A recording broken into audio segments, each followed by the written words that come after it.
Hello friends, welcome to UPSC वाला। This is Sonia Ahuja और आज हम पढ़ने वाले हैं इकोनॉमिक्स क्लास 11th के previous years question. So let's get started. सारे चैप्टर्स एक एक करके करेंगे। फर्स्ट 2 चैप्टर्स को हम कंबाइन कर रहे हैं because the chapters are linked. First chapter में हम बात करते हैं कि इंडियन इकोनॉमी कैसी थी इंडिपेंडेंस के पहले या इंडिपेंडेंस तक 1947 तक, और फिर सेकेंड चैप्टर में हम बात करते हैं इंडियन इकोनॉमी की पोस्ट इंडिपेंडेंस 1950 से लेकर 1990s तक। तो ये दोनों चैप्टर्स में कई सारी चीजें एक साथ पढ़ाई एक ही सारे कॉन्सेप्ट्स होते हैं, इसलिए इसको हमने कंबाइन कर दिया है। सबसे पहला सवाल सॉल्व करते हैं with reference to India's 5 year plan. तो इंडिया के जो 12 5 ईयर प्लान है उसके हिसाब से विच of the following statement is correct. सही कौन 3 स्टेटमेंट दिए और हमें ये बताना है कि इन तीनों में से कितने ट्रू है और कितने फॉल्स है, राइट। तो करेक्ट कौन सा? सबसे पहला स्टेटमेंट इज जो सेकेंड 5 ईयर प्लान था that was determinant thrust towards situation of basic and capital good industry. तो क्या सेकेंड 5 ईयर प्लान में इंडस्ट्रीज को, स्पेशली बेसिक और capital industries, basic industries means industries that produce final goods and capital good industries are industries जो कि ऐसे चीजें produce करते हैं जिनका इस्तेमाल करके और कैपिटल या पैसे अर्न किए जा सकते हैं, for example vehicles, machinery and so on. तो पहला जो सेकेंड जो 5 ईयर प्लान था, क्या उसमें इंडस्ट्रीज को पुश किया गया था? तो the answer would be yes, है ना। फर्स्ट और सेकेंड दोनों में ही, first was about more about agriculture self sufficiency, second वाले में इंडस्ट्रियल पुश दिया गया था। द फोर्थ 5 ईयर प्लान, अब जो चौथा 5 ईयर प्लान है उसका ऑब्जेक्टिव क्या था कि जो पुराने ट्रेंड हैं, अर्लियर जो ट्रेंड है of increase concentration of wealth and economic power, पहले के ट्रेंड क्या थे कि कम्युनिटी में कुछ ही लोगों के पास बहुत सारा पैसा था और बहुत सारा इकोनॉमिक पावर था, खूब सारा लैंड था, जिसको हम जमींदारी सिस्टम बोलते थे। तो क्या फोर्थ ईयर प्लान में ऐसा कुछ उसके ऑब्जेक्टिव्स थे कि ये जो सिचुएशन है हमारी, जहां बहुत कम लोगों के पास बहुत ज्यादा पैसा है, इसको रिवर्स किया जाए। सो दिस इज ऑल्सो ट्रू, है ना। फोर्थ ईयर प्लान में ही आया था। फिर लास्ट है इन 5th year plan for the first time financial sector was included in the integral part of the plan. वो क्या बोल रहा है कि 5th जो 5वां 5 ईयर प्लान था उसमें फाइनेंशियल सेक्टर मतलब कि commercial banks, cooperatives, all those, उसको इंक्लूड किया गया था प्लानिंग में। तो this would be wrong. Why? Because financial sectors जो था वो आई थिंक 9th प्लान में इंक्लूड किया गया था, not in the 5th one. तो इसका सही आंसर क्या होगा? फर्स्ट और सेकंड करेक्ट है, so A.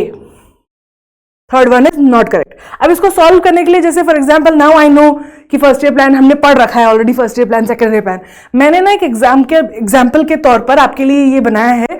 This is very brief, है ना, इसमें सब कुछ नहीं दिया है।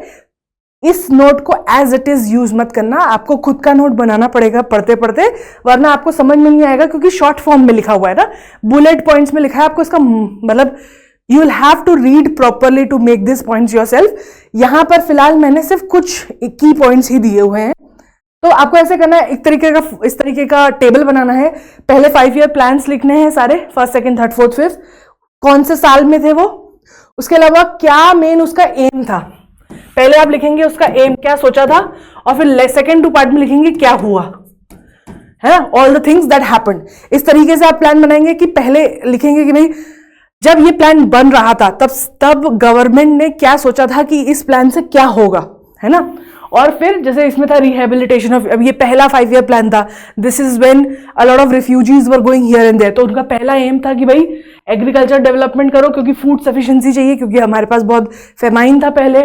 और उसके बाद रिफ्यूजीज जो हमारे आ रहे हैं पाकिस्तान से, उस टाइम पे जो लोग ट्रैवल कर रहे थे, और इधर बांग्लादेश से, इधर ऑल दीज एरिया से जो लोग इस वक्त आ रहे थे, उस टाइम बांग्लादेश नहीं था, उस टाइम वेस्ट और ईस्ट बांग्लादेश पाकिस्तान हुआ करता था। तो लोग, we were welcoming people in our country as in those who wanted to stay in India. तो रिफ्यूजीज की बहुत बड़ी प्रॉब्लम थी, तो वो उनका मेन एम था। तो आप इस तरीके से कुछ अपना 5 ईयर प्लान का एक नोट बनाइए जिसमें आप एम लिखिए और finally whether that M they were able to achieve, क्या वो अचीव कर पाए थे इस एम को, और अगर कर पाए थे तो क्या क्या और किया उन्होंने अचीव। मेजर थीम क्या थी उस 5 ईयर की, हर 5 ईयर प्लान की एक थीम थी कि यहां पे हम इस चीज को टैकल करेंगे, यहां पे हम इस चीज को टैकल करेंगे। तो आप उसकी मेन थीम लिखिए ठीक है। और उसके बाद आप उसमें क्या क्या हुआ, बड़ी बड़ी चीजें, जैसे इसमें 5 IITs were established, right, active role of state in all economic sector. तो जो इंपॉर्टेंट इवेंट्स हुए हैं ड्यूरिंग दिस 5 years, उसको इस तरीके से आप लिस्ट करिए। मैंने ये सारे बना रखे हैं, फर्स्ट 5 year प्लान, फिर 6th 7th 8th 9th 10th 11th 12th, है ना। और उसके अलावा आप इसमें एक और चीज ऐड कर सकते हैं जो अभी इस वक्त इसमें नहीं है, एस्ट्रिक्स लगा के कहां कहां पर एनुअल प्लान्स थे, क्योंकि कहीं कहीं जगहों पर आप देखोगे कि 5 year plan was not implemented, तो वहां पे एनुअल प्लान्स वर रोल आउट, तो आप वो लिखो कि उनमें क्या किया था। दूसरी बात, एक और चीज आपको इसमें ऐड कर सकते हो कि कुछ कुछ 5 years प्लान थे जो सक्सेसफुल हुए थे, कुछ आधे सक्सेसफुल हुए थे, कुछ फेल हो गए थे। तो you can also mark them कि ये वाले सक्सेसफुल हुए थे, ये वाले सेमी सक्सेसफुल हुए थे, ये वाले फेल हुए थे। उसके अलावा 5th और 6th जो 5 year प्लान है, उनके बीच में पॉलिटिकल इश्यूज के कारण प्लान्स को बीच में कैंसिल किया गया था, और फिर उसके बाद एक जनता पार्टी ने अपना प्लान दिया था, फिर उसको रोक के फिर कांग्रेस ने अपना सेकंड वापस से प्लान दिया था। तो ये जो एक्सेप्शंस हैं हर 5 year प्लान में कि ये हुआ, वो भी यहां पे आप नोट करिए। So by this you will be able to solve all the question that come from this. अब एग्जांपल्स देखते हैं और क्वेश्चन के। अभी जो पहला वाला हमने सॉल्व किया, उसका सही आंसर है A, 1 और 2, है ना। तो सेकेंड ईयर प्लान में इंडस्ट्रीज की बात हो रही थी, 5 year 4th वाले प्लान में जो थी वो इकोनॉमिक वेल्थ कॉन्सेंट्रेशन को हटाने की बात हो रही थी। लेकिन जो ये 5th 5 year प्लान है, इसमें फाइनेंशियल सेक्टर इंक्लूड नहीं करा गया था।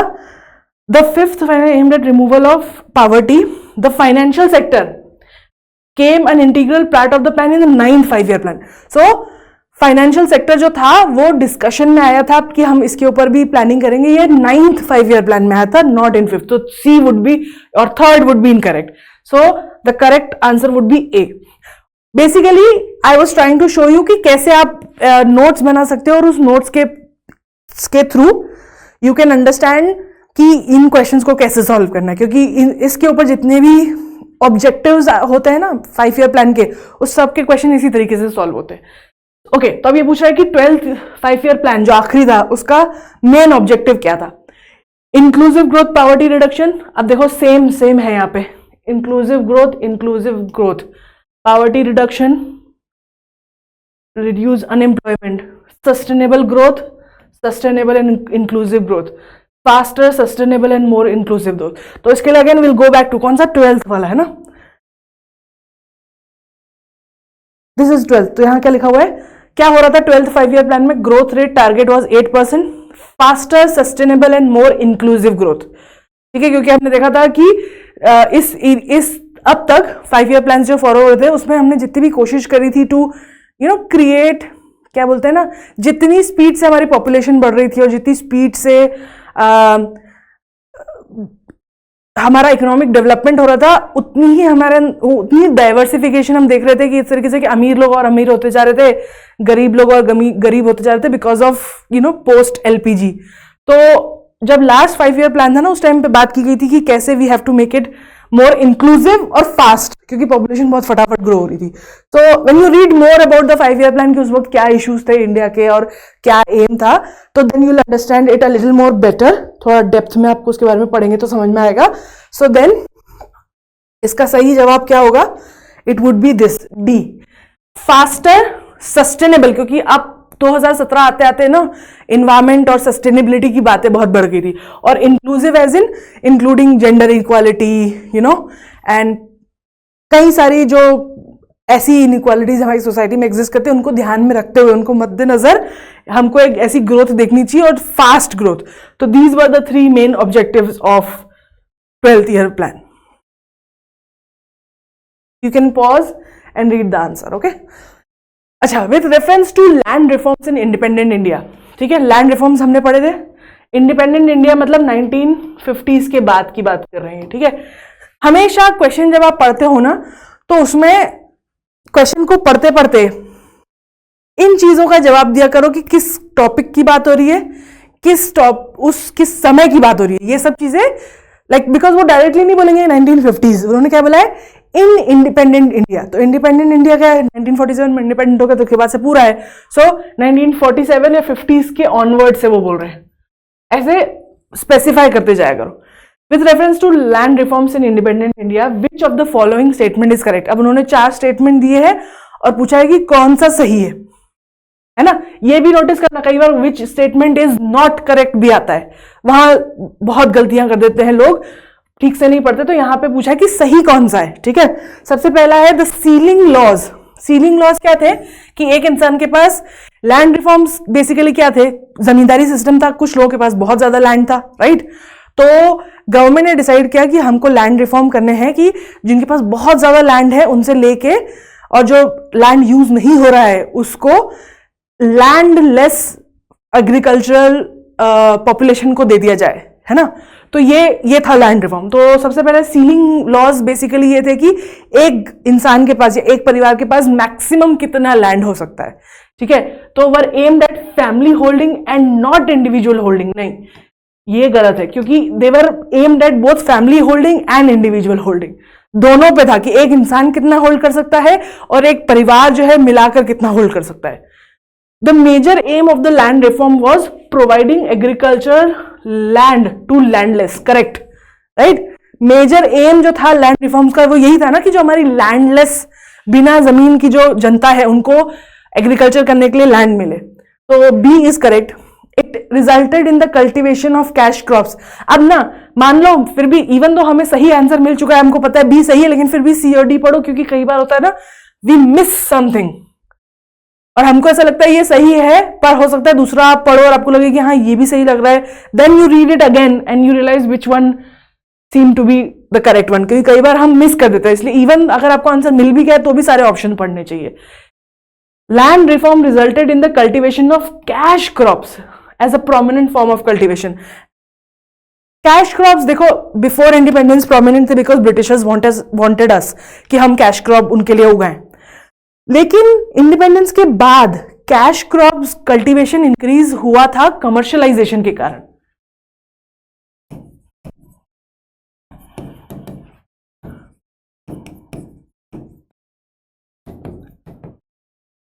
जब इंडिया में पोस्ट इंडिपेंडेंस, अब यहां पे देखो ये अगर अब यहां पे अगर आप वो 1950s नहीं लिखते, स्पेसिफाई नहीं करते तो ये भी सही हो जाता, लेकिन ये प्री इंडिपेंडेंस सही है, पोस्ट इंडिपेंडेंस नहीं।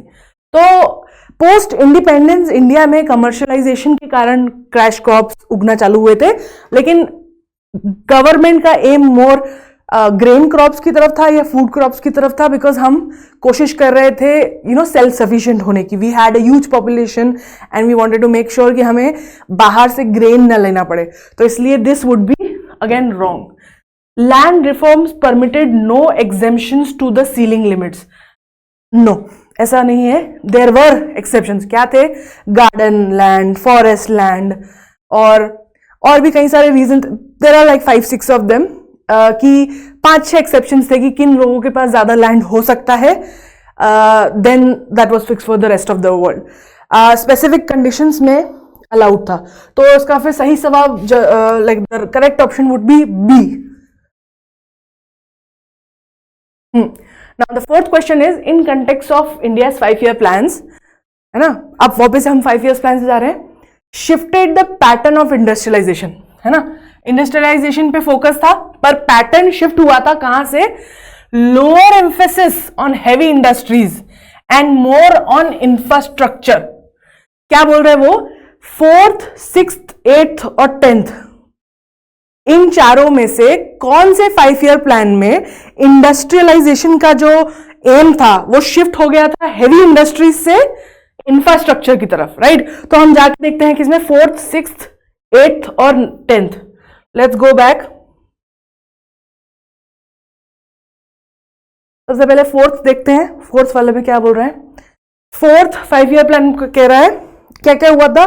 It was unsuccessful. Indira Gandhi government nationalized 14 major banks. Green revolution, progressive achievement of self-reliance. गरीबी हटाओ। तो यहाँ पे वो बात कहीं पे भी नहीं कर रहा है हैवी इंडस्ट्रीज से इंफ्रास्ट्रक्चर के होने पर, तो 4th तो नहीं है। फिर क्या बोल रहा है? 6th, सेकेंड क्या ऑप्शन था? 6th वाला। Removal of poverty in attainment of self reliant, high inflation but high inflation, increase investment in social sector and infrastructure like education, health care. अब यहां पे देखो ये वर्ड लिखा हुआ है इंफ्रास्ट्रक्चर। सो वी नो कि 6th में इंफ्रास्ट्रक्चर की बात हो रही थी, और देखो आप कहीं पे भी इंडस्ट्री की बात नहीं हो रही, इंडस्ट्री की बात ऊपर हो रही थी, उसके बाद यहां पे आप देखोगे the investment was increased in social sector, national highway system introduce हुआ था इस टाइम पे, राइट? तो 6th इज करेक्ट। हाँ, नीचे है सबसे 8th वाला, है ना, ग्रोथ रेट 6% पर कैपिटा था। जवाहर रोजगार योजना लॉन्च हुई थी, तो यहाँ पे एम्प्लॉयमेंट की बात हो रही थी। Policies and programme for increasing food grain production, है ना, एम्प्लॉयमेंट अपॉर्चुनिटी। तो यहाँ पे भी 8th वाले में भी कहीं पे भी बात नहीं हो रही है इंफ्रास्ट्रक्चर की। अब बात कर लेते हैं 9th 10th वाले में, reducing poverty, increasing forest cover, increasing literacy and economic growth. तो कहीं पे भी देखो 6th के अलावा वी आर नॉट सीइंग कि कहीं पे भी इंफ्रास्ट्रक्चर की बात हो रही हो, ठीक है? तो इसका सही जवाब होगा बी, 6th प्लान, है ना। तो जो 6th 5 ईयर प्लान था उसमें बात चल रही थी इंफ्रास्ट्रक्चर की। The answer, correct answer is B. अब question 5th, inclusive growth as enunciated. Enunciated का मतलब क्या होता है? टू सेड इन प्लानिंग, है ना। मतलब इनंसिएटेड मतलब जब हम किसी चीज को बहुत फोर्स देकर या बोलते हैं ना कि जोर देकर बोलते हैं ना, उसको इनंसिएशन बोलते हैं, कि उस पर स्पेशल फोकस दिया गया है। तो इंक्लूसिव ग्रोथ, इंक्लूसिव ग्रोथ क्या होती है? मतलब कि सिर्फ पैसे के, इकोनॉमिक ग्रोथ नहीं, growth in other sectors also, education, life expectancy, literacy, ठीक है। तो inclusive growth as enunciated in the 11th 5 year plan does not include which of the following. तो जो इंक्लूसिव ग्रोथ की बात कर रहे हैं, जो कि 11th 5 ईयर प्लान में बात की गई थी, उसमें से इन चारों में से कौन सा नॉट इंक्लूडेड है? अच्छा, यहां देखो, this is why it is important to read the question, क्योंकि आप इसमें से बोल देते हाँ ये वाला सही लग रहा है, एक circle, you would have missed कि हमको वो बताना जो गलत है। इन चारों में से which one is not included. तो इंक्लूसिव ग्रोथ क्या होती है? इंक्लूसिव ग्रोथ बेसिकली वो ये बोल रहे हैं कि देखो, नेशनल लेवल पे जो हम ग्रोथ चेक करते हैं, जीडीपी हो गया, ठीक है, नेशनल इनकम हो गया, वो हमें देश के बारे में बताती है, पर इंडिविजुअल के बारे में, उसकी लाइफ कैसी है, ये नहीं बताती है। इंक्लूसिव ग्रोथ बात करती है कि लोगों की, इंडिविजुअल लोगों की जिंदगी कितनी बेहतर हुई है ग्रोथ से, उसे इंक्लूसिव। तो उसमें बात करते हैं कि भाई कितने ज्यादा बच्चे एजुकेट हो रहे हैं, लोगों की लाइफ एक्सपेक्टेंसी बढ़ रही है क्या, उनको how many kids are dying at birth, क्योंकि जितना कम हेल्थ केयर प्रोवाइड होती है किसी कंट्री में, उतने ही ज्यादा माँ और बच्चे प्रेगनेंसी के टाइम या डिलीवरी के टाइम उनकी डेथ हो जाती है। तो अगर बच्चों और माँओं की मृत्यु कम हो रही है, इसका मतलब है कि हेल्थ केयर प्रोवाइड की जा रही है। और एक जनरली मतलब कैसी खुशहाली कैसी है एक देश में, उसको इंक्लूड करना जरूरी है ग्रोथ में, ठीक है। तो इसमें 4 ऑप्शन, अब इसमें से कौन सा सही नहीं है?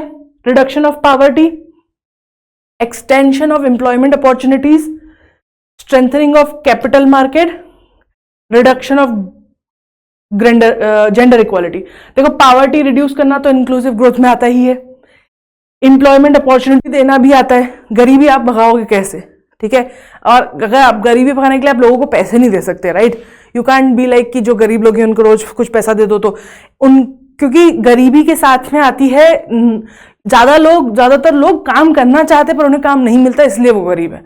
तो extension of employment opportunity is very important. Strengthening of capital market is, capital market क्या होता है? जब भी किसी को नया बिजनेस स्टार्ट करना है या कुछ नई फैक्ट्री डालनी है तो उसे कैपिटल की जरूरत पड़ती है, और कैपिटल मार्केट इज बेसिकली कि लोगों को आसानी से ये पैसा मिल सके टू स्टार्ट न्यू जॉब, उसे कैपिटल मार्केट हम बोलते हैं। तो strengthening capital market inclusive growth में तो नहीं आता है। Reduction of gender equality obviously, है ना। तो I think the wrong answer would be C जो है वो इंक्लूसिव ग्रोथ का पार्ट नहीं है। आप पॉज करके you can read the answer. So the next question is, during which of the 5 year plan emergency was claimed and new election took place in Janata party was elected. अब ये पूछ रहा है कि 3rd, 4th, 5th और 6th कौन से 5 year plan के ड्यूरेशन में इमरजेंसी क्लैंप की गई थी, मतलब खत्म की गई थी और नए इलेक्शन हुए थे और जनता पार्टी इलेक्ट हुई थी। तो अब ये तो बिल्कुल टिपिकल क्वेश्चन है हिस्ट्री का, you need to remember the date. तो थर्ड 5 ईयर प्लान कब हुआ था? 1961 से 66 के बीच में। फोर्थ, इन दोनों के बीच में there were a couple of annual plans थे यहाँ पे। फिर 1969 से 74 के बीच में फोर्थ वाला था। फिर 1974 से 1979 तक फिफ्थ ईयर प्लान था, और फिर 80 से 85 तक सिक्स्थ ईयर प्लान था। ठीक है, ये हमें डेट्स हमें याद है ऑफ दीज 5 ईयर प्लान्स। ठीक है, इमरजेंसी कब हुई थी? 1975, राइट। और कितने महीने की थी? 18 महीने की। और फिर जनता पार्टी कब इलेक्ट हुई थी? जनता पार्टी इलेक्ट हुई थी 1977 में, राइट। तो that puts it somewhere here in the fifth 5 year plan. तो बस डेट्स रिमेंबर करनी है, बहुत ही आसान सवाल है ये कि कौन से साल में क्या हुआ था। तो बेसिकली आप जब 5 ईयर प्लान्स पढ़ रहे हो ना, तो you also have to pay attention कि उस वक्त पॉलिटिकली क्या हो रहा था, राइट। तो उस बात का भी ध्यान देना है, ये हमें इस क्वेश्चन से पता चला है। You can pause and read the correct answer. Next question is consider the following statement regarding Indian planning. India की प्लानिंग के पॉइंट ऑफ व्यू से 2 स्टेटमेंट दिए हैं and we need to find out which of the given statement is correct. ये पहले establish करना चाहिए। क्यों? क्योंकि अगर यहां पे नॉट लिखा होता तो आंसर अलग हो जाता है ना। तो ये सबसे पहले स्टैब्लिश कर दिया करो कि क्वेश्चन पूछा क्या जा रहा है। तो वो क्या बोल रहा है कि ये दो है, उसमें से 2 स्टेटमेंट दिए हैं, उसमें से आपको बताना है कि या तो एक सही है या दोनों सही है, या सॉरी फर्स्ट वाला सही है, सेकंड वाला सही है, दोनों सही है या दोनों गलत है ना। तो पढ़ते हैं। सबसे पहला स्टेटमेंट क्या बोल रहा है? The second 5 year plan emphasised on the establishment of heavy industry. तो ये तो करेक्ट स्टेटमेंट है, क्योंकि हमने देखा था फर्स्ट 5 ईयर प्लान में बात हो रही थी रिहैबिलिटेशन ऑफ रेफ्यूजीज की और एग्रीकल्चर की, उस पर बात चल रही थी। और सेकंड वाले में फिर इंडस्ट्रीज के बारे में कि कैसे हम इंडस्ट्री सेटअप कर सकते हैं, उसकी बात हो रही थी। तो this is correct. Third 5 year plan introduce the concept of import substitution as a strategy for industrialisation. Basically क्या बोल रहा है? इंपोर्ट सब्सटीट्यूशन क्या होता है? जब हमारी कंट्री अभी अभी एस्टैब्लिश हुई थी, हमारे यहाँ का जो इंडस्ट्रीज है वो बहुत कमजोर थी। अगर हम मार्केट को इंपोर्ट से फ्लड कर देते, उसमें इंपोर्टेड सामान ले आते, तो हमारी जो छोटी कमजोर जो मैन्युफैक्चरिंग इंडस्ट्री है वो कंपीट नहीं कर पाती ना फॉरेन की बनी हुई चीजों से, राइट। तो इसके लिए क्या करते हैं? इंपोर्ट सब्स्टिट्यूशन इज जब इंपोर्ट्स पे जो चीजें यहां बनने वाली है उनको इंपोर्ट करना बैन कर देते हैं, या फिर उन पे हाई टैरिफ लगा देते हैं ताकि लोग घर में बनी हुई चीजों पर फोकस करें। तो this is something which was done in the third 5 year plan, ताकि हाई टैरिफ्स लगाए थे, हमारी इकोनॉमी बंद करी गई थी ताकि हमारी जो इंटरनल मैन्युफैक्चरिंग है वो स्ट्रांग हो पाए। So the correct answer would be both 1 and 2। आप पॉज कर सकते हो, you can read. Next question is 5 year plan in India was finally approved by union cabinet? No, union cabinet ने नहीं किया था। President on the advice of prime minister? No. Planning commission? No, उस time पे planning commission थी ही नहीं। National development council? Yes. So national development council was the government body that was set up for the purpose of planning कि India का development कैसे होगा। So this the correct answer would be D. आप पढ़ सकते हो national development council के बारे में। इस पर एक सवाल है मेरा आपसे कि ये जो नेशनल डेवलपमेंट काउंसिल है, हमको पता है कि 2017 में बंद हो गया था 5 ईयर प्लान्स, राइट। तो what is happened to this NDC body? Okay, NITI Aayog है, हमें पता है। तो ये बॉडी क्या नीति आयोग को रिप्लेस करी गई है, या ये बॉडी डिसॉल्व हो गई है? क्या हुआ है ये आप मुझे कमेंट में बताइए, ठीक है। या तो ये डिसॉल्व हो गई है, या तो ये डिसॉल्व नहीं हुई है, या तो इसको नीति आयोग ने रिप्लेस कर दिया। तीनों में से सही आंसर कौन सा है आप बताओ। You can pause and read more about this. Next question, Which of the following are associated with planning in India? Again same level का क्वेश्चन है कि भाई इंडिया में प्लानिंग करता कौन है, ठीक है। फाइनेंस कमीशन तो टैक्स वगैरह की बात करती है, राइट, कि टैक्स का कितना लिया जाएगा और उसका कैसे इस्तेमाल किया जाएगा, that's work finance commission does. National development council, yes, है ना, union ministry of rural development and union ministry of, ये जो दोनों बॉडीज होती है ना, ये क्या करती है, प्लान नहीं करती है, ये अप्लाई करती है। They work to make sure कि जो भी किया जाना चाहिए वो हो। पार्लियामेंट, यस, है ना, पार्लियामेंट में सारे लॉज वगैरह सब फाइन होते हैं, तो पार्लियामेंट में प्लानिंग की जाती है। फाइनेंस कमीशन जो है वो भी प्लानिंग करता है, but financial planning, not developmental planning, है ना। तो the answer, correct answer would B C, 2 and 5. You can pause and read the answer. Now, the next question is, the planning process in the industrial sector in India has assumed a relatively less important position in the 90s as compared to that of earlier period. Which of the following is not true? मतलब which of the following is false. इसीलिए question पढ़ना जरूरी है, ठीक है। इसमें से एक कोई है जो गलत है ऑप्शन, हमें वो ढूंढना है, ठीक है। तो क्या बोल रहा है क्वेश्चन, क्या बोल रहा है कि जब प्लानिंग प्रोसेस होती है उसमें इंडस्ट्रियल सेक्टर की जब बात होती है, तो उसमें इंडिया की जो पोजीशन है, इंडिया की प्लानिंग की जो पोजीशन है, वो हमने देखा कि 1990s में बहुत कम हो गई। पहले हम ज्यादा करते थे प्लान की इंडस्ट्रीज कैसे सेटअप होगी, 1990s के बाद हम नहीं करते थे। तो वाई, तो उसके लिए 4 क्वेश्चन दिया, अब इसमें से हमें ढूंढना है विच इज फॉल्स, है ना। तो सबसे पहला ए स्टेटमेंट पढ़ते हैं। With the advent of liberalization, industrial investment development largely placed in the domain of private and multinational sectors. Obviously true, जब 1990s में LPG आ गया था तो उसके बाद हमारी बहुत सारी प्राइवेट सेक्टर के लोग आने लग गए इंडस्ट्रीज में। उसके अलावा कई सारी मल्टीनेशनल ऑर्गेनाइजेशंस आने लग गई टू ओपन अप इंडस्ट्रीज। तो जो हम प्लानिंग कर रहे थे इंडस्ट्रीज के लिए वो इतनी इंपॉर्टेंट नहीं है। देखो, प्लानिंग करने के लिए आपके हाथ में कंट्रोल होना चाहिए ना, और जब आपने एलपीजी कर दिया, आपने अपनी इकोनॉमी को खोल दिया, तो कंट्रोल आपके हाथ से चला गया। तो जब आपके पास कंट्रोल नहीं तो प्लानिंग किस चीज की करोगे। सो this is true, hence not the correct option. With market assuming the central place, the role of the central planning sectors become redundant. Obviously इसी का एक्सटेंशन है कि बोल रहा है कि अगर मार्केट खुल गया है और मार्केट ने ले लिया है पूरा बर्डन कि इकोनॉमी में क्या होगा, मार्केट अब अगर डिसाइड कर रहा है, इकोनॉमी खुल चुकी है तो मार्केट डिसाइड कर रहा है, डिमांड डिसाइड कर रही है कौन सी इंडस्ट्री आएगी कौन सी इंडस्ट्री नहीं आएगी। तो देन जब सब कुछ मार्केट पे डिपेंडेंट है तो हम या गवर्नमेंट या पब्लिक सेक्टर क्या ही करेगा प्लानिंग करके। तो ये भी ट्रू है, हेंस ये गलत है। The focus of planning has shifted to sectors like human resource development, infrastructure, population control and welfare. True है ना। ये क्या बोल रहा है कि पहले प्लानिंग इंडस्ट्रियल सेक्टर में थी, लेटर पीरियड में population control, welfare, social sector, infrastructure, इस सब के बारे में प्लानिंग। अभी भी इंडियन गवर्नमेंट प्लानिंग करती है इंडियन इकोनॉमी की, ठीक है, पूरी इकोनॉमी की प्लानिंग करती है, पूरे सेक्टर्स की प्लानिंग करती है। लेकिन अब वो ये इस चीज की प्लानिंग नहीं करती कि कौन सी इंडस्ट्रीज खुलेगी, अब वो प्लान करती है कि उस जो इंडस्ट्रीज डेवलप भी हो रही है उसके हिसाब से हमारे पास ह्यूमन रिसोर्स हो, हमारा पॉपुलेशन कंट्रोल हो, वेलफेयर हो, इंफ्रास्ट्रक्चर हो, ताकि लोग अपॉर्चुनिटीज को ग्रैब कर पाए। तो दिस इज ऑल्सो ट्रू, है ना। तो प्लानिंग अब यहां शिफ्ट हो चुकी है।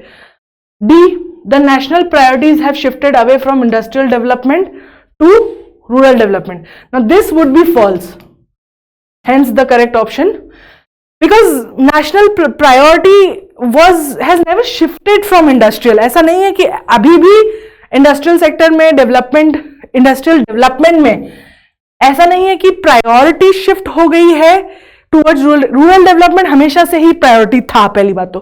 और दूसरी बात की शिफ्ट नहीं हुई है, कम हो गई है, बिकॉज कंट्रोल कम हो गया गवर्नमेंट का।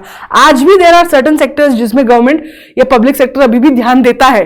तो ऐसा नहीं है कि कंप्लीटली शिफ्ट हो गई है कि बस अब तो इंडस्ट्रियल सेक्टर पे इंडिया ध्यान ही नहीं देता। आज भी कई सारी इंडस्ट्रीज है जो इंडियन गवर्नमेंट उस पर ध्यान देती है, पर ये नहीं बोल सकते कि वो शिफ्ट हो गया इंडस्ट्रियल से रूरल डेवलपमेंट पे की तरफ, बिकॉज रूरल डेवलपमेंट हमेशा से ही था और ये तो एलपीजी के कारण कम हुआ। तो I think D would B the correct answer. So the first question is, with reference to Indian economy after 1991, मतलब LPG के बाद, consider the following statement। 2020 में क्वेश्चन आया, 4 स्टेटमेंट दिए हैं और पूछा है कि इसमें से कौन सा सही है। So we need to find out कि ये चारों स्टेटमेंट में से कौन से ट्रू है ना। चलो पढ़ते हैं। First is worker productivity. Worker productivity क्या होती है कि कितना रुपीज में ज्यादा कमाया जा रहा है पर वर्कर 2004 और 5 के प्राइसेस के हिसाब से। So worker productivity increased in urban area while it decreased in rural area. This would be false. क्यों?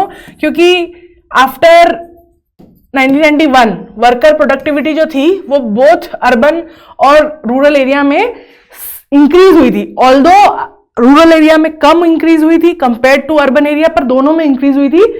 यहां पे trick is this, it was less than the urban but not decreasing, negative में नहीं गई थी। ये फॉल्स है। The percentage of share of rural area in the workforce steadily increase, ये भी फॉल्स है। देखो अर्बनाइजेशन के प्राइवेटाइजेशन के साथ में अर्बनाइजेशन भी आता है। प्राइवेटाइजेशन, लिबरलाइजेशन, ग्लोबलाइजेशन के साथ में एक कंट्री के अंदर अर्बनाइजेशन भी आता है। ओके, तो अगर अर्बन पॉपुलेशन ज्यादा हो रही है तो रूरल वर्कफोर्स इंक्रीज कैसे हो सकती है? डिक्रीज ही होगी ना। मतलब कि एरिया ऑफ जो एरिया अर्बन कहलाया जा रहा है वो बढ़ता जा रहा है, तो रूरल कम होता जा रहा है। अब रूरल एरिया कम हो जा रहा है तो उनकी परसेंटेज ऑफ वर्कफोर्स तो नहीं बढ़ पाएगी, तो दिस इज ऑल्सो फॉल्स, है ना। Rural areas the growth is in non farm economy increase. Obviously हमने देखा था कि जब तक गवर्नमेंट कंट्रोल कर रही थी हमारी इकोनॉमी को, तब तक government was pushing to make sure कि एग्रीकल्चर स्टडी हो। फिर हमने देखा कि भाई जब 1991 के बाद एलपीजी आया तो वी सॉ कि इकोनॉमी में मैन्युफैक्चरिंग और टर्शरी सेक्टर बढ़ने लग गए, लेकिन प्राइमरी सेक्टर थोड़ा श्रिंक होने लग गया। ओके, तो फार्मिंग क्योंकि कम होने लग गई और सेकेंडरी चीजें ज्यादा बढ़, तो नॉन फार्म एक्टिविटीज जो थी वो इंक्रीज होगी। So this is true. Fourth is the growth rate in rural employment decrease. No, this is also true.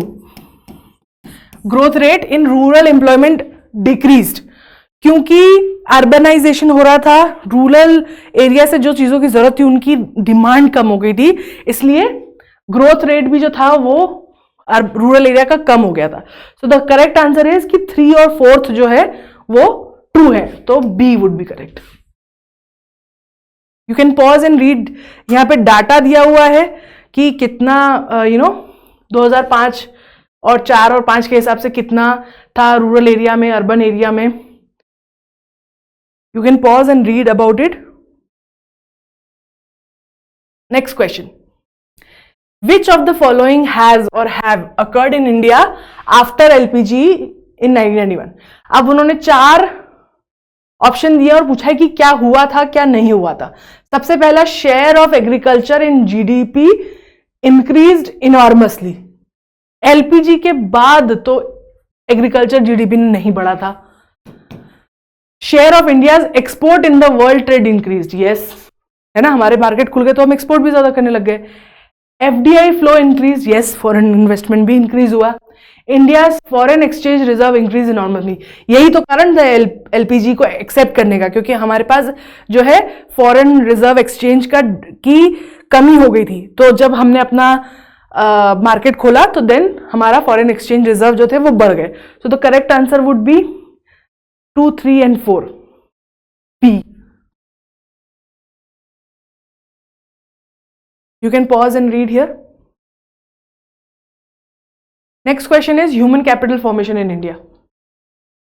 Consider the following statement. Human capital के बारे में अब उन्होंने अगेन 4 चीजें बोली है। Concept better explained in terms of processes enables, तो वो पूछ रहे हैं कि आप ह्यूमन कैपिटल फॉर्मेशन को किस कॉन्सेप्ट से ज्यादा बेटर समझा सकते हैं। ठीक है, तो क्या होता है human capital? Human capital is improvement in a person skill और ability to do more, right. उसे ह्यूमन कैपिटल बोलते हैं, राइट। कि अब जैसे हमारे यहाँ आज से 50 साल से पहले कम पढ़े लिखे लोग थे, आज ज्यादा पढ़े लिखे लोग हैं, तो हम बोल सकते हैं कि हमारा ह्यूमन कैपिटल में फॉर्मेशन हुआ है। ठीक है, तो आज पहले कम स्किल होती थी लोगों के पास, आज ज्यादा स्किल्स है दूसरी चीजों में। ठीक है, पहले एग्रीकल्चर करने में ज्यादा स्किल्स हुआ करती थी, अब टर्शरी सेक्टर में we have more engineer, so that skill learning is what we call as human capital development. तो अब ये 4 उन्होंने ऑप्शन दिया और पूछा है विच इज करेक्ट, तो सही बताना है। Individuals of the country to accumulate more capital. Capital is money. तो जब हम ह्यूमन कैपिटल की बात करते हैं तो हम फिजिकल कैपिटल की बात नहीं कर रहे। ठीक है, तो लोगों के पास ज्यादा पैसा नहीं आता है when we talk about human capital development, ज्यादा स्किल्स आती है। Increasing knowledge, skill level, capacities of people, तो ये तो ट्रू है। है ना। फिर accumulation of tangible wealth. Tangible wealth मतलब क्या होता है? Tangible means things that we can touch, ठीक है, और intangible are the things we can not touch, ठीक है। मतलब जिन्हें आप काउंट कर सकते हो, देख सकते हो, छू सकते हो, उन्हें हम टेंजिबल बोलते हैं। तो tangible would be money, intangible would be skills. Again same चीज है, उसको इसको एक्चुअल कैपिटल को टेंजिबल वेल्थ बोलते हैं, नॉलेज को इनटेंजिबल वेल्थ बोलते हैं। तो ये ट्रू है, this is wrong, this is wrong. तो correct answer is 2 and 4, C.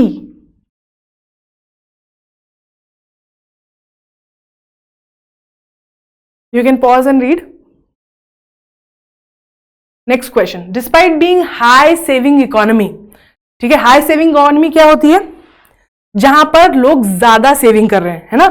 तो हाई, जब लोगों के पास सरप्लस पैसा होता है, मतलब कि वो जो कमा रहे हैं और जो उनका कंजम्पशन है, जितना वो यूज कर रहे हैं पैसा, उसके बीच में देयर इज अ गैप, और वो जो एक्स्ट्रा पैसा है वो सेव हो रहा है। तो जब अगर इकोनॉमी इज हाई सेविंग, मतलब ज्यादातर लोगों के पास कुछ पैसा बच रहा है अपनी जरूरतें पूरी करने के बाद, तो हाई सेविंग इकोनॉमी होने के बावजूद भी कैपिटल फॉर्मेशन में सिग्निफिकेंट आउटपुट नहीं है। देखो लोग जो बेसिकली क्या हमने ये पढ़ा है ना कि देखो अगर लोग सेव करते हैं पैसे, ठीक है, तो वो पैसे कहां? बैंक के पास जाते हैं। बैंक उसको क्या करती है? बैंक उसको कैपिटल में बना देती है, ठीक है, और क्या करती है? वो उसको लोन देती है लोगों को टू स्टार्ट अ बिजनेस। लोग उससे से बिजनेस स्टार्ट करते हैं और फिर बिजनेस से और पैसा अर्न करते हैं, राइट। तो ये हो गई सेविंग जो लोगों ने करी थी। ये हो गया जब उसको लोन में दिया तो उसने उसको यहाँ पे बना दिया कैपिटल, और फिर जब लोगों ने इस बिजनेस खोल के उससे पैसा कमाया तो इसे हम बोलेंगे आउटपुट। तो वो पूछ रहे हैं कि जब एक हाई सेविंग इकोनॉमी होने के बावजूद भी क्या सिचुएशन हो सकती है कि ये आउटपुट फिर भी ना आए, ठीक है। ABCD, weak administrative machinery. Yes, थोड़ा सा अफेक्ट करती है वीक एडमिनिस्ट्रेटिव मशीनरी होना। अगर आपकी एडमिनिस्ट्रेशन बहुत कंट्रोल करती है आपके मार्केट को, ठीक है, और वो बहुत वीक है तो फिर असर पड़ेगा, but not necessary. Illiteracy, no, not necessarily, क्योंकि अगर आपके यहाँ पे बिना पढ़े लिखे लोग भी कर पा रहे हैं काम एग्रीकल्चर में या किसी और सेक्टर में, तो it can have an impact, definitely has an impact, but not necessarily. High population density नहीं, बल्कि देखो लोगों के ये तीनों जो देख रहे हो ना आप, तीनों, these all three are talking about people having issues with people. लेकिन आपको ज्यादा लोग नहीं चाहिए ना, यू डोंट नीड, आपको सेविंग करने के लिए ज्यादा लोग चाहिए, बट आपको उसको कैपिटल बनाने के लिए ज्यादा लोग नहीं चाहिए ना। कुछ लोग बहुत सारा कैपिटल को बहुत सारा आउटपुट बना सकते हैं। तो again high population density may have an impact but not necessarily. High capital output ratio, high capital output ratio क्या होता है? बेसिकली जब मान लो कि आपके पास 10 रुपए हैं और 10 रुपए जब आप लगाते हो एज अ कैपिटल, तो वो 1 साल के बाद 15 रुपए हो जाते हैं, ठीक है। और वही मान लो कोई दूसरी कंट्री है, उसमें अगर वो 10 रुपए लगाते हैं तो 2 साल बाद सिर्फ 11 रुपए होते हैं, ठीक है। तो ये जो आउटपुट रेशियो है ना, ये हाई है। मतलब क्या?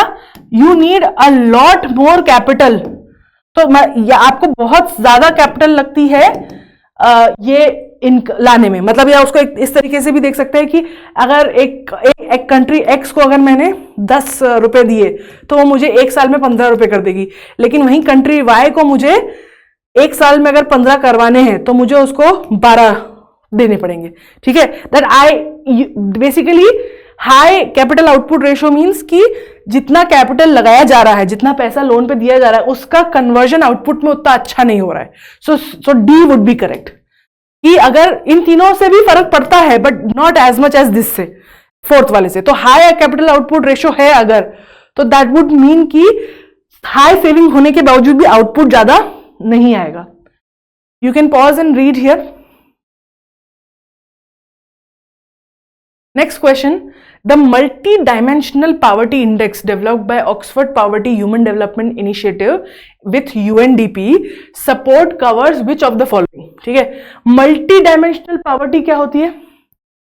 हमने पढ़ा था इस चैप्टर में कि एक पॉवर्टी बोलती है जो गवर्नमेंट डिसाइड करती है कि भाई लोग कितनी कैलोरीज खा रहे हैं, ठीक है, क्या उनका 2 प्लेट खाने जितना, मतलब 2 रोटी स्क्वायर मील्स खाने जितनी उनके पास एबिलिटी है, तो उसे गरीब माना जाता है। कि अगर आप जैसे ना 1000 रुपये, या फिर सॉरी, अगर आप अर्बन एरिया में है तो 1000 रुपये पर डे पर मंथ, और रूरल एरिया में है तो 800 रुपये पर मंथ अगर आप कमा रहे हो, तो मतलब आप इतना खाना खरीद सकते हो कि आप अपना पेट भर सकते हो। तो आप इसके नीचे हो तो आप पॉवर्टी लाइन के नीचे हो, आप इससे ज्यादा कमाते हो तो आप पॉवर्टी लाइन के ऊपर हो। तो एक ये होती है पॉवर्टी, है ना, जो कि पैसे के ना पॉइंट ऑफ व्यू से या कैलोरीज के पॉइंट ऑफ व्यू से काउंट की जाती है कि आप गरीब हो या नहीं। मल्टी डायमेंशनल पॉवर्टी क्या बोलता है कि देखो, सिर्फ पेट भरना काफी नहीं है, एक इंसान को अच्छी जिंदगी जीने के लिए और भी कई सारी चीजों की जरूरत होती है, जैसे एजुकेशन, वेल बीइंग, फुलफिलमेंट, एक तरीके का नॉलेज हो, उसका जीवन अच्छा हो, लंबा हो, राइट। तो वो पूछ रहा है कि मल्टी डायमेंशनल पॉवर्टी इंडेक्स के हिसाब से, जो कि Oxford poverty of human development initiative ने बोली है, इन तीनों में से select the correct answer using the code given below. तो आपको बताना है कि इन तीनों में से कौन सा सही है। तो पढ़ते हैं। First is deprivation of education, health, assets and services and house hold. तो ये तो ट्रू है ना। मल्टी डायमेंशन पॉवर्टी में हम बात करते हैं कि एजुकेशन, हेल्थ और ये सब भी होना चाहिए। Purchasing power parity at national level. Purchasing power parity basically what is it? अब इसमें क्या होता है, एक ही चीज को, एक ही गुड को, कोई भी चीज ले लो, उसको काउंट किया जाता है कि हर कंट्रीज में उसको खरीदने के लिए उस करेंसी के हिसाब से कितने पैसे लगते हैं, लाइक स्टैंडर्डाइज करने के लिए। तो परचेसिंग पावर पैरिटी बेसिकली आपको बताता है कि आप नेशनल लेवल पर आपकी करेंसी कैसे कर रही है।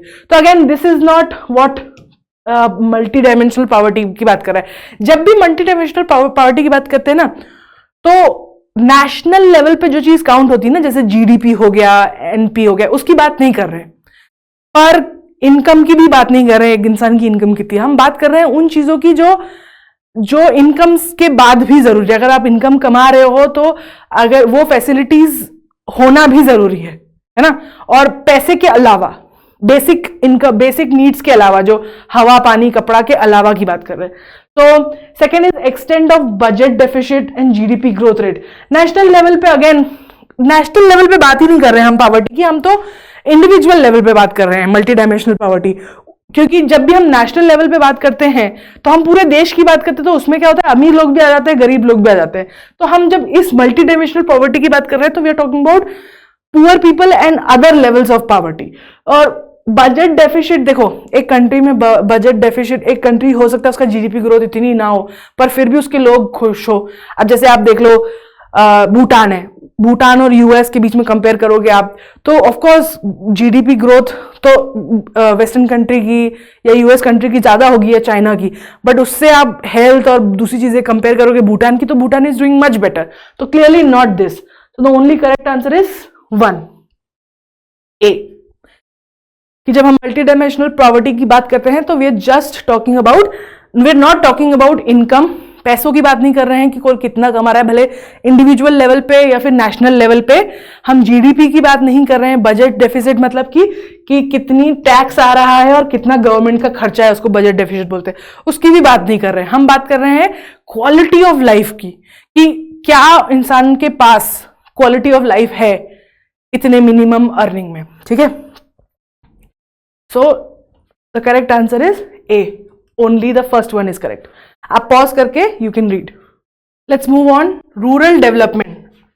नाउ इस पे question first is which of the following factors और policies affect the price of rice in India in recent past. 2020 में सवाल आया था, क्या पूछ रहा है वो आपसे कि जो 4 पॉलिसीज दी हुई है, फैक्टर्स दिए हुए हैं, इनमें से कौन से चावल के भाव को अफेक्ट करते हैं रिसेंटली, ठीक है।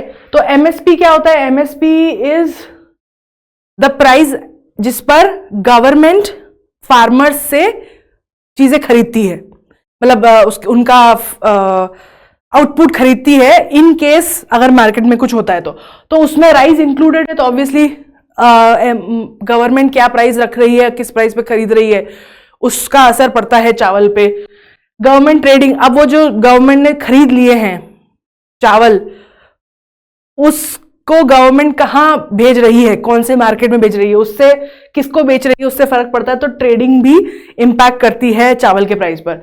Stock piling, obviously government stock piling is कि गवर्नमेंट अपने पास कितना अनाज रख रही है बफर के तरह। तो अगर गवर्नमेंट के पास बफर कम होगा तो राइस के प्राइस बढ़ जाएंगे, तो ये भी इंपैक्ट करता है। कंज्यूमर सब्सिडीज, कंज्यूमर सब्सिडीज क्या होते हैं? जब गवर्नमेंट किसी पर्टिकुलर चीज के ऊपर लोगों को सब्सिडी देती है कि वो इंपॉर्टेंट चीज है या उस वक्त कमी चल रही है इस कारण से, ताकि लोग उसको सस्ते में खरीद सके इनकेस उसका प्राइस बहुत बढ़ गया, तो ऑब्वियसली सब्सिडीज भी इंपैक्ट करती है। तो चारों ही सही है, ये चारों चीजें चावल के प्राइस को अफेक्ट करती है, क्योंकि चावल is one of the main grains in India, जो गवर्नमेंट उसको खरीदती है एमएसपी पे, उसको स्टॉक भी करके रखती है, ट्रेडिंग भी करती है।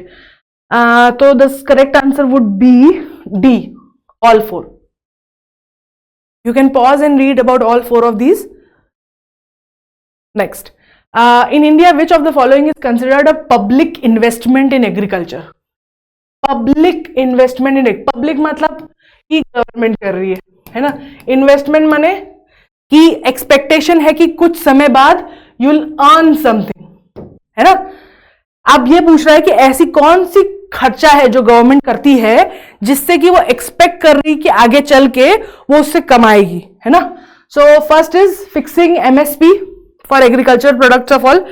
अब एमएसपी फिक्स करने से एमएसपी का जो प्राइस है वो गवर्नमेंट इन्वेस्ट नहीं कर रही है। एमएसपी यूजुअली गवर्नमेंट करती है ताकि फार्मर्स को वो बचा सके, इन केस अगर कोई इशू हो जाता है, कोई अगर मार्केट में बहुत ज्यादा प्रोडक्शन हो जाता है और प्राइस बहुत ज्यादा गिर जाता है, तो ताकि फार्मर्स को नुकसान ना हो इसके लिए गवर्नमेंट एमएसपी होती है। तो ये कोई इन्वेस्टमेंट तो नहीं है, तो this would be wrong.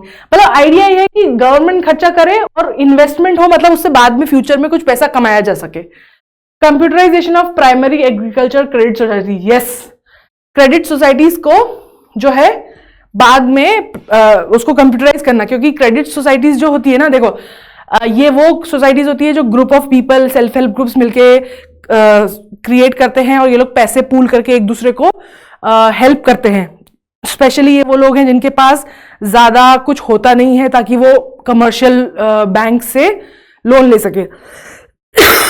Sorry. तो यस, उसको कंप्यूटराइज करने से क्या होगा, अगर गवर्नमेंट यहाँ पे पैसे लगाएगी तो बाद में उनको ही फायदा है, क्योंकि फिर ये पूल बन जाएगा ना, सेविंग पूल। जितना ज्यादा सेविंग होगी उतना ज्यादा कैपिटल बनेगी, जितनी ज्यादा कैपिटल बनेगी उतना ज्यादा आउटपुट आएगा एक कंट्री में। तो second is yes, social capital development. Yes, social capital development क्या होता है? बेसिकली जब आप लोगों को स्किल सिखाते हो जिससे कि वो डेवलप हो सके, यू नो, उनको वो चीजें देते हो जिनसे कि उनकी लाइफ बेटर हो सके, वो अपॉर्चुनिटीज ग्रैब कर सके, उसे सोशल कैपिटल डेवलपमेंट बोलते हैं। Free electricity to farmers, no. देखो, फ्री इलेक्ट्रिसिटी देने से फार्मर्स को उनको कुछ फायदा तो फ्यूचर में नहीं होगा। Water waiver for agriculture loan, again government खर्चा करती है लेकिन इससे कोई इन्वेस्टमेंट नहीं है ना, वो उससे फ्यूचर में उनको कुछ नहीं मिलने वाला है ना। Setting up of cold storage facilities, इससे अब फिर फायदा है, क्योंकि गवर्नमेंट अगर कोल्ड स्टोरेज फैसिलिटीज बनाती है तो उससे क्या होगा कि जो अनाज यूजुअली खराब हो जाता था क्योंकि लोगों के पास पैसे नहीं होते थे उसको सेव करने के लिए, तो इससे क्या होगा, इस पे अगर गवर्नमेंट इन्वेस्ट करती है तो इसके बदले गवर्नमेंट को कुछ मिल सकता है ना।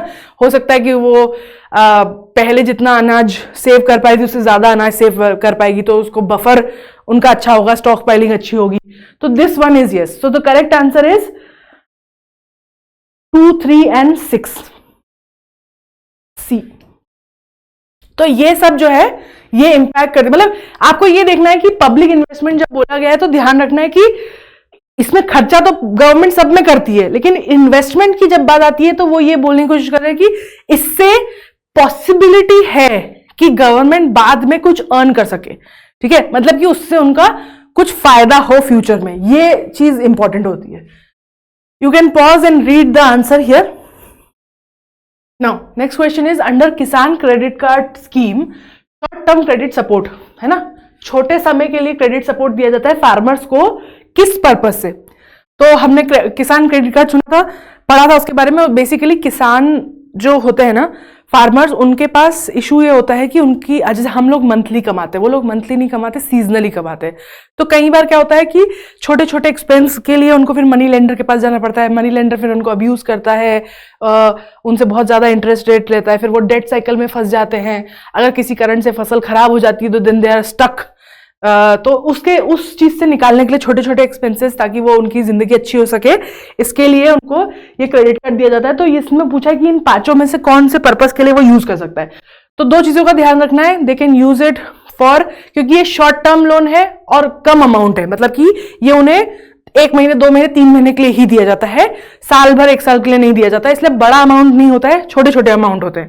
तो working capital maintenance of farm asset, obviously yes, जो फार्मिंग अगर उसको करनी है उसके लिए, अगर वो गाय बैल कुछ भी मशीन यूज कर रहा है तो उसको मेंटेन करने के लिए वो यूज कर सकता है।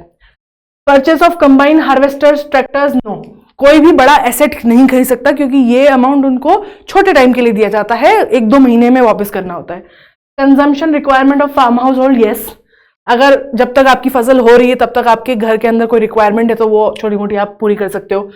पोस्ट हार्वेस्ट एक्सपेंस, जब हार्वेस्ट हो गई उसके बाद जब तक बिके, उसके बीच में अगर कुछ काम हो, जैसे कि आपको ट्रैक्टर करना हो फॉर अपना ये जो खेती हुई है वो भेजने के लिए, या फिर आपको कोई ऐसा काम करना हो जिससे आपकी हार्वेस्ट के बाद बिकने में जरूरत पड़े, तो वो आप यूज कर सकते हो, तो this is okay. Construction of family house and setting up of village cold storage, no, कोई भी बड़ा एक्सपेंस नहीं किया जा सकता क्योंकि ये शॉर्ट टर्म लोन होता है। तो the correct answer is 1, 3 and 4, तो that would be B. You can pause and read the answer. Next, consider the following statement in case of cereals, pulses and oil seeds. ठीक है, अच्छा, दो statement दिए, sorry 2 statement दिए और आपको पूछा है विच of the statement given is correct. तो आपको बताना है कि इन दोनों में से कौन सा स्टेटमेंट चाहिए। पहला स्टेटमेंट है, in case of serial, pulses and oil seed the procurement at minimum support price is unlimited in the state and UT. तो वो कह रहे हैं कि क्या सीरियल, दाल और ऑयल सीड, ठीक है, इन तीनों का प्रोक्योरमेंट मतलब क्या होता है कि जब गवर्नमेंट लेती है, खरीदती है, फार्मर से प्रोक्योर करती है एट एमएसपी, जो कि गवर्नमेंट ने पहले फसल के पहले डिक्लेयर किया होता है, प्राइस इज अनलिमिटेड। ये तो नहीं हो सकता, क्योंकि जब गवर्नमेंट खरीदती है किसी फार्मर से कोई भी अनाज तो उसकी फिक्स क्वांटिटी होती है, बिकॉज हमारे स्टॉक की कोई लिमिट है ना। इंडिया कितना स्टॉक रखता है एक टाइम पे, उसकी लिमिट है, तो वो उतना ही खरीदेगा, अनलिमिटेड नहीं खरीद सकता। तो दिस वुड बी रॉन्ग। क्यों अनलिमिटेड नहीं है? बिकॉज गवर्नमेंट को, अगर गवर्नमेंट बहुत सारा स्टोर कर लेगी तो इवेंचुअली वो खराब हो जाएगा, और government also has like, government की रिक्वायरमेंट भी जितनी है ना, जितनी बफर उनको लगता है कि रखना चाहिए, या जितना उनको ट्रेडिंग करनी चाहिए, अगर वो बहुत सारा उनके पास आ जाएगा तो मार्केट में कम हो जाएगा, तो डिमांड हाई हो जाएगी। तो अनलिमिटेड तो नहीं होती है कहीं पे भी। तो 1 तो डेफिनेटली फॉल्स है। In case of cereal pulses and MSP is fixed in any UT at the level to which market price will never rise. ये भी गलत है, क्योंकि ये क्या बोल रहा है कि एमएसपी किस बात पर डिसाइड होता है, कि ऐसा प्राइस होता है कि मार्केट प्राइस कभी वहां तक पहुंचेगा ही नहीं। मार्केट प्राइस का एमएसपी से कोई लेना देना नहीं है, ठीक है। एमएसपी डिसाइड होता है कि फार्मर को उस खेती को करने में जितना लगा, मान लो x पैसा लगा, तो x इंटू 1.5 ये होता है एमएसपी, कि ताकि फार्मर को जितना लगा उतना उसका पैसा निकल जाए, उसको आधा प्रॉफिट हो जाए, इतना पे एमएसपी डिसाइड होता है। क्योंकि MSP is for helping farmers, कि इन केस अगर फसल सब लोग बहुत ज्यादा उगा लेते हैं और मार्केट में प्राइस एकदम से गिर जाता है बहुत गंदा, तो ऐसा ना हो कि फार्मर्स की पूरी मेहनत ही खराब हो जाए। तो इसके लिए एमएसपी डिसाइड होता है, तो उसका मार्केट प्राइस से कोई लेना देना नहीं है। तो ये दोनों ही गलत है, D is correct, neither 1 nor 2 is correct. You can pause and read.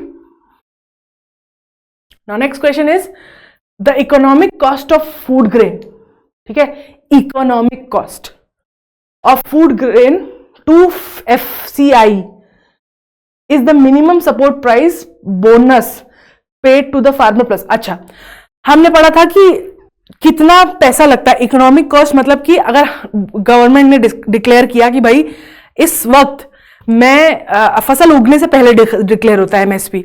उसके बाद जब फसल हो जाती है तो उसके बाद एक और आता है price which is a little different, पर एमएसपी पहले डिक्लेयर होता है। एमएस तो वो बोल रहे हैं कि जब गवर्नमेंट एक्चुअली खरीदती है किसी से अनाज तो वो क्या पैसा देती है, कितना, किस चीज का, what are the things that are calculated. तो हमको ये चीज पता है, ये ऑप्शंस पढ़ने से पहले हमें पता है कि जब भी गवर्नमेंट किसी से एमएसपी पे खरीदती है तो वो एमएसपी के जो प्राइस होती है, क्या बोलते हैं उसको, what is the name of that price, minimum support price, क्या बोलते हैं, परचेजिंग प्राइस बोलते हैं, एमएसपी ही होता है वो, प्लस उसके अलावा बोनस। अगर वो कोई बोनस अगर डिक्लेयर करती है कि अगर आप कोई फलाना अनाज उगाओगे तो गवर्नमेंट आपको बोनस देगी, तो वो बोनस प्लस प्रोक्योरमेंट कॉस्ट, मतलब उसको लेने में और डिस्ट्रीब्यूट करने में, ये डिस्ट्रीब्यूट या स्टोर करने में स्टोरेज कॉस्ट लगाती है। तो ये 4 कॉस्ट होती है। एक तो वो देती है जो एमएसपी उन्होंने डिक्लेयर किया था, उसके अलावा बोनस अगर कोई बोला था तो दे दी, प्रोक्योरमेंट मतलब लाने तक का जो खर्चा होगा, और उसको स्टोर करने का या डिस्ट्रीब्यूट करने का जो प्राइस होता है, स्टोर करने का नहीं होता, डिस्ट्रीब्यूशन ही होता है, सॉरी, स्टोर करने का प्राइस जो है वो गवर्नमेंट खुद ही उठाती है। ठीक है, तो ये 4 प्राइस मिला के डिसाइड होता है कि कितना होगा। तो ट्रांसपोर्टेशन कॉस्ट ओनली इंटरेस्ट तो नहीं लेती है गवर्नमेंट, ठीक है, ट्रांसपोर्ट लगता है पर वो प्रोक्योरमेंट के अंदर ही आता है। प्रोक्योरमेंट इंसिडेंटल मतलब क्या, इन केस अगर जरूरत पड़ी तो, एंड डिस्ट्रीब्यूशन कॉस्ट, तो ये सही है।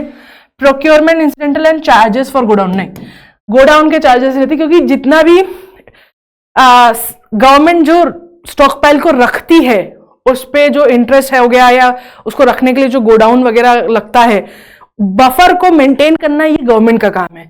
तो ये यहाँ पे प्राइस नहीं आता है। ठीक है, तो the correct answer would be C, कि एक तो प्रोक्योरमेंट इंसिडेंटल मतलब सिर्फ ये होता है कि अगर लगे तो, और डिस्ट्रीब्यूशन कॉस्ट मतलब कि उसको डिस्ट्रीब्यूट करने में जो पैसा लगता है वो टोटल जो है गवर्नमेंट देती है। इकोनॉमिक कॉस्ट जो गवर्नमेंट को आती है वो होती है ये। उसके बाद तो you can pause and read. तो इकोनॉमिक कॉस्ट होता क्या है? इकोनॉमिक कॉस्ट मतलब कि जैसे आप बोल सकते हो कि जैसे हम किराए पे रहते हैं तो हम किराया देते हैं, तो दैट्स योर रेंट, बट किराए के अलावा भी तो रहने के लिए एक जगह पे और पैसे लगते हैं, राइट? आपको बिजली का बिल, पानी का बिल, मेंटेनेंस, ये सब देना पड़ता है। तो इकोनॉमिक कॉस्ट इज इन कि पूरे प्रोसेस में कितना पैसा लगता है गवर्नमेंट को, उसको इकोनॉमिक कॉस्ट कहा जाता है। तो उसमें प्रोक्योरमेंट और डिस्ट्रीब्यूशन इंक्लूडेड होता है। Next question is what is the advantages और disadvantages of implementing national agriculture market scheme. ठीक है, तो नेशनल एग्रीकल्चर मार्केट स्कीम क्या होती है? इसमें basically the idea is, government ने स्कीम निकाली थी ताकि ऑल ओवर इंडिया के सारे फार्मर्स ऑल ओवर इंडिया के मार्केट को एक्सेस कर सके। ठीक है, हो सकता है कि आप कोई चीज जम्मू कश्मीर में उगा रहे हो और वहां पे उस चीज की इतनी वैल्यू नहीं है, पर वही चीज अगर आप तमिलनाडु भेजोगे तो उसकी वैल्यू है, तो आपको ज्यादा पैसे मिलेंगे। तो एक तरीके से नेशनल एग्रीकल्चर मार्केट जो था ना, इस स्कीम के तहत गवर्नमेंट चाहती थी कि सारे फार्मर्स या प्रोड्यूसर्स सारे मार्केट में को एक्सेस कर पाए पूरे ऑल ओवर इंडिया के। तो अब ये इसमें क्या पूछा, select the correct using the given below code. अब उसने 2 स्टेटमेंट दिया और पूछा है कि 2 में से कौन सा स्टेटमेंट सही है। First is pan India electronic trading portal for agriculture commodities, है ना, मतलब एक इलेक्ट्रॉनिक ई ट्रेडिंग पोर्टल हो जहां पे लोग जाके इंडी मार्ट टाइप, है ना, जहां पे लोग जाके अपनी बोल सके कि भाई हम ये प्रोड्यूस करते हैं, हम ये उगाते हैं, हम इस पैसे पे बेचते हैं। ठीक है, तो pan India electronic trading portal हो, ये था बिल्कुल उसका सही है ये। It provides the farmer access to nationwide market, है ना, ये तो एम था ही नेशनल एग्रीकल्चर उसका मार्केट का, कि एक फार्मर कहीं पे भी बैठा हो वो इंडिया में, उसको पूरे इंडिया में सब जगह के मार्केट एक्सेसिबल हो with prices commemorate with the quality of commensurate with the quality of their produce, मतलब कि एक फिक्स हो कि इतनी ये आपकी क्वालिटी, अगर आप इस क्वालिटी का प्रोडक्ट प्रोड्यूस कर रहे हो तो उसकी ये प्राइस हो और वो इस प्राइस पे ऑल ओवर इंडिया में कहीं पे भी बेच सके। तो सेकंड वाला इज ऑल्सो ट्रू, तो correct answer would be C, both A and B are correct. You can pause and read. You can pause and read here. Next, in India, markets in agriculture product are regulated under. अब ये 4 acts दिए हुए हैं और पूछा है कि market में जो एग्रीकल्चर प्रोडक्ट है उनको कौन रेगुलेट करता है. तो सबसे पहला है इसेंशियल कमोडिटीज एक्ट 1955. ये जो है इसेंशियल कमोडिटी एक्ट, ये बेसिकली इसके अंडर कहा जाता है कि अगर कोई ऐसा प्रोडक्ट है जो कि जीने के लिए एसेंशियल है for the functioning of society, उसको आप होल्ड नहीं कर सकते या उसका ट्रांसपोर्ट को आप रोक नहीं सकते किसी भी कारण. तो क्योंकि वो एसेंशियल कमोडिटी है तो उसको फ्रीली सब जगह जाने दिया जाना चाहिए. उसको प्रॉफिट के चक्कर में लोग ऐसे बंद ना कर दे. जैसे बहुत इंपॉर्टेंट, जैसे आपने देखा होगा जब कोविड हुआ था तो लोग मास्क होल्ड कर रहे थे या वो मेडिसिन होल्ड कर रहे थे. That was wrong because that was essential commodity at that time. वो जीवन के लिए जरूरी थी इसलिए. तो ये एग्रीकल्चर प्रोडक्ट को नहीं क्या बोलते हैं रेगुलेट करता है completely. Agriculture produce market committee act enacted bye states. Okay, ये वाला है सही. Agriculture produce grading and marking, ये वाला जो एग्रीकल्चर प्रोड्यूस ग्रेडिंग और मार्किंग एक्ट है, दिस हेल्प्स टू डिसाइड कि मतलब ये एक स्टैंडर्डाइज करता है कि अगर कोई प्रोडक्ट ऐसा बना है तो वो इस ग्रेड का होगा. जैसे दूसरे अलग अलग टाइप के राइस होते हैं, अलग अलग टाइप के गेहूं होते हैं, राइट. फ्रूट्स, वेजिटेबल्स, एवरीथिंग जो भी भले एग्रीकल्चर प्रोडक्ट हो या ना हो, हर इसका एक ग्रेड होता है. तो उसको आप कैसे एग्रीकल्चर प्रोडक्ट स्पेशली को आप कैसे ग्रेड करोगे, which is considered the best, which is considered the worst, वो इसके अंदर आता है. Food product order 1956, meat and food product order 1973, ये बात करता है सैनिटेशन पे, सैनिटेशन और हाइजीन. इस ऑर्डर में बात की जाती है कि जब आप फूड प्रोडक्ट को हैंडल कर रहे हो तो आपको किस प्रोडक्ट के साथ में किस तरीके का सैनिटेशन, साफ सफाई रखने की जरूरत है, हैंडलिंग कैसे की जानी चाहिए ताकि इन्फेक्शन या कोई डिजीज ना हो या चीजें खराब ना हो. तो वो इस एक्ट में डिस्कस किया जाता है. तो correct answer would be B, agriculture produce market committee act, जो कि स्टेट्स करती है. क्योंकि ये जो बाकी तीनों हैं ये पैन इंडिया मतलब सेंट्रल लेवल पे है, पर एग्रीकल्चर प्रोड्यूस मार्केट जो है वो स्टेट द्वारा होता है. तो that would B the correct answer. Next, consider the following statement. 2 statement दिए हैं और पूछा है विच of the following statement is correct, है ना. तो कौन सा सही है इन दोनों स्टेटमेंट में. तो सबसे पहले फर्स्ट वाला पढ़ते हैं. शॉर्ट टर्म क्रेडिट डिलीवरी, है ना, जो अपने किसान क्रेडिट कार्ड पढ़ा था ना अभी, उसकी बात करें. शॉर्ट टर्म क्रेडिट डिलीवरी जो होता है एग्रीकल्चर सेक्टर में, DCCB, district central cooperative banks, deliver more credit in comparison to scheduled commercial banks and regional rural banks. वो क्या बोल रहे हैं कि एग्रीकल्चर सेक्टर में जो शॉर्ट क्रेडिट लोन्स दिए जाते हैं वो DCCB ज्यादा करती है as compare to commercial bank और regional rural bank, which is false, है ना. ये जो है ना डिस्ट्रिक्ट सेंट्रल कोऑपरेटिव बैंक्स, ये direct they are suppose to work for that, they are suppose to help, पर वो डायरेक्ट जो स्मॉल क्रेडिट दिए जाते हैं वो ज्यादा नहीं देती है. वो सबसे ज्यादा दिए जाते हैं सेंट्रल बैंक, कमर्शियल बैंक सबसे ज्यादा लोन्स देती है क्वांटिटी में सबसे ज्यादा. क्योंकि देखो ये दोनों जो है ना डिस्ट्रिक्ट कमर्शियल कोऑपरेटिव बैंक्स और rural banks, they also function, their focus is a little different than commercial bank. तो फर्स्ट वाला इज फॉल्स. कमर्शियल बैंक जो है वो ज्यादा अमाउंट का शॉर्ट टर्म क्रेडिट डिलीवर करती है. One of the most important function of DCCB, which is the district central cooperative bank, is to provide funds to the primary agriculture credit societies. Correct. जो ये DCCB bank है ना, इसका main काम ये है कि जो हमने SFGs पढ़े थे, सेल्फ हेल्प ग्रुप्स, जो ग्रुप्स मिलकर, फार्मर्स मिलकर काम करते हैं, सेविंग्स करते हैं और फिर उसके ऊपर वो लोन लेते हैं, तो उनको क्रेडिट प्रोवाइड करने के लिए ये बनी थी. तो the correct answer is option B, क्योंकि only second part is true. You can pause and read. Next, which of the following grants direct credit assistance to rural household?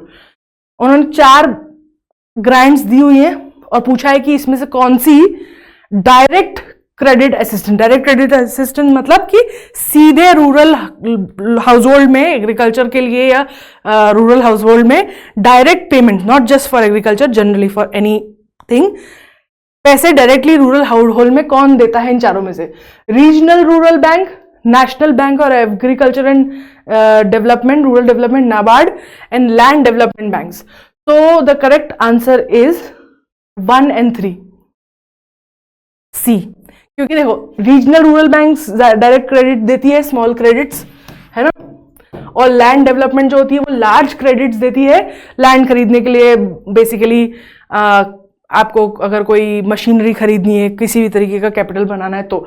लेकिन जो national bank of agriculture and rural development NABARD है, NABARD actually works to regulate these rural banks. तो वो उनको regulate करने के लिए, ताकि वो एग्रीकल्चर और रूरल एरिया का डेवलपमेंट कर सके, उस जगह पे वो पैसे देती है. तो डायरेक्ट जो ग्रांट है ना वो सिर्फ 1 और 3 देते हैं. तो the correct answer would be C. You can pause here and read. Next, in India, which of the following has the highest share in the disbursement of credit to agriculture and allied activities? ये हमने already पढ़ चुके हैं, 2 question पहले हमने बात करी थी कि सबसे ज्यादा शेयर किसका है, मतलब सबसे ज्यादा शेयर किसका है कि स्मॉल क्रेडिट और एग्रीकल्चर के लिए क्रेडिट देने के लिए. तो the answer would B commercial banks.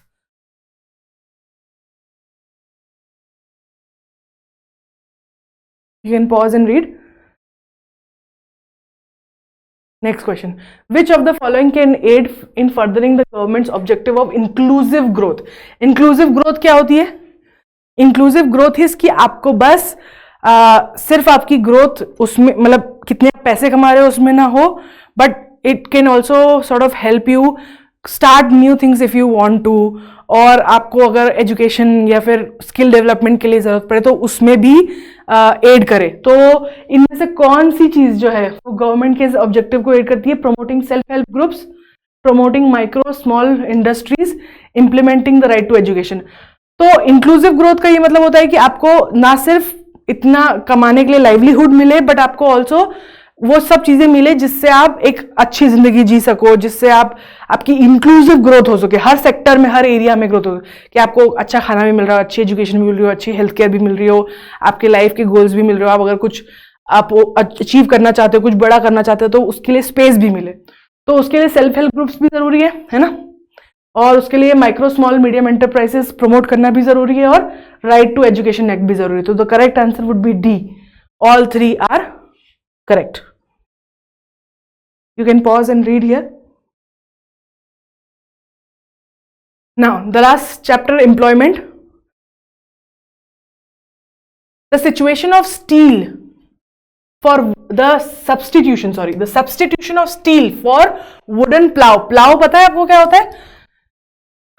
Plow is what is used, it's a tool जो यूज किया जाता है सॉइल खोदने के लिए. तो वो बोल रहे हैं कि जब पहले वुडन प्लाउज यूज किए जाते थे, फिर उसके बाद स्टील पे शिफ्ट हो गया, उसका सब्स्टिट्यूशन हो गया. तो दिस टाइप ऑफ इसको ये किस चीज का एग्जांपल है इन तीनों में से?